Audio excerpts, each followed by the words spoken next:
Howdy everyone, it's Jack from WhatCulture. How do people talk with this thing in? First, let's start off with some WWE news. Now obviously there's no bigger news in the world of wrestling than what we've just had this weekend, WrestleMania 32. And there's no bigger news coming out of WrestleMania 32 than Roman Reigns' victory. Now the big dog won his title match against Triple H, and believe us, because we were there live, there was a chorus of boos. WWE must have muted the mic somehow because it didn't really come across that well on the network, but from everyone in person at the AT&T Stadium, they'll tell you those boos were deafening. Now, of course, at first this seems like an absolute disaster for WWE. You can't have your top face and your top superstar in general being booed out of the arena by 99% of the audience. However, his appearances on Raw and SmackDown this week have been very, very interesting because Roman hasn't come out like John Cena would, smiling and waving and thanking the crowd. He's actually been the very definition of a tweener, saying, "I'm not a good guy, I'm not a bad guy, I'm just the guy." And it'll be very interesting to see how this storyline progresses. Another huge piece of news, and a far more shocking result than the decision to have Roman Reigns win at WrestleMania, is WWE's positioning of AJ Styles as the next #1 contender. Now AJ's a very surprising choice for a multitude of reasons. He's Mr. TNA first and foremost, he's an internet darling, he's a lot smaller typically than the classic WWE superstar build. And yet despite all of this, he beat Kevin Owens, he beat the returning Cesaro, and he beat Chris Jericho in an excellent Fatal 4-Way match to close this week's Raw. This is particularly interesting because maybe it confirms Roman Reigns' status as a tweener, and it might even hint towards an eventual heel turn, maybe, because AJ from the start of his WWE run has been 100% babyface. Now that he's facing Reigns, especially in front of smarky audiences, AJ's going to be the one getting cheered, and Reigns is going to be the one getting booed.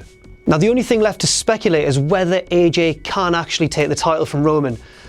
And personally, I don't think he can. I think this might be another example of Vince McMahon proving that his guy is better than the internet's guy.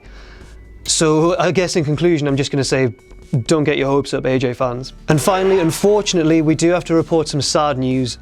WWE Hall of Famer Blackjack Mulligan passed away this week. We here at WhatCulture express our deepest condolences towards Blackjack's family, but we're sure that his legacy will carry on in the very capable hands of his grandsons, Bray Wyatt and Bo Dallas. And now all the biggest news from elsewhere in the world of wrestling. Now, obviously, with all of the WrestleMania weekend goings on, and all the build-up to WrestleMania, we haven't really had a chance to talk about everyone's favourite wacky indie promotion, Lucha Underground. Now the Lucha Underground Heavyweight Championship has been changing hands a lot recently. It's changed hands twice in the space of only a couple of weeks. Firstly, Mil Muertes lost the title to his old foe, Phoenix, the man he's been waging war with for the better part of Season 1 and Season 2 now. And then Phoenix lost it to the monster, Matanza. Matanza made his entrance in the last spot of the Aztec Warfare match and destroyed all the luchadors in front of him, including, most shockingly, Rey Mysterio. Since then, Matanza has been on an absolute tear and he's been squashing everyone in his path, whether it's people on the undercard or even Pentagon Jr., one of the most beloved wrestlers in Lucha Underground. Now, we don't really report on TNA that much, but there has been a meaningful title change this week on Impact where we saw a new TNA Knockouts champion. The new champion is former Shimmer!